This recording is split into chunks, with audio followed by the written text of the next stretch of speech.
Hello, my name is Alejandro Ceballos. I'm a medical student from the Universidad of Guadalajara in Mexico. I do research at the Institute of Experimental and Clinical Therapeutics, an institution that belongs to my university, in which doctorate students and doctors in pharmacology do research in various topics. My research team studies a specific group of pathologies known as rheumatic diseases. Perhaps the terminology of these diseases might sound strange. You might ask, what does aroma mean? To explain it quickly and easily, rheumatic disorders are those that in some way can affect the locomotion system, which is in charge of movement.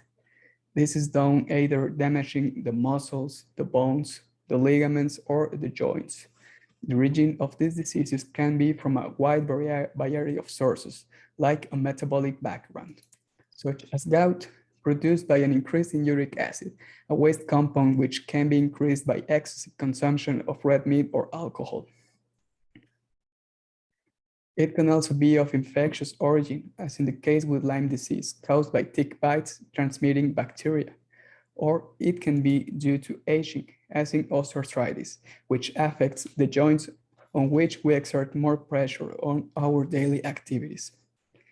But the group of rheumatic disease that has most intrigued the scientific community are those of autoimmune origin. Autoimmunity refers to the process of recognizing something in our body as something foreign and proceeding to attack it.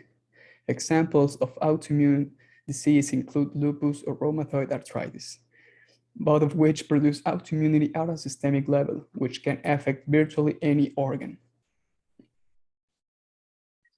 After all this introduction, I have to say that I participate in protocols and trials in various aspects of rheumatic disease, but my specific research is about the quality of life in women with rheumatoid arthritis. Rheumatoid arthritis is a chronic autoimmune disease characterized by inflammation of the joints that leads to stiffness, pain, and progressive destruction of the joint.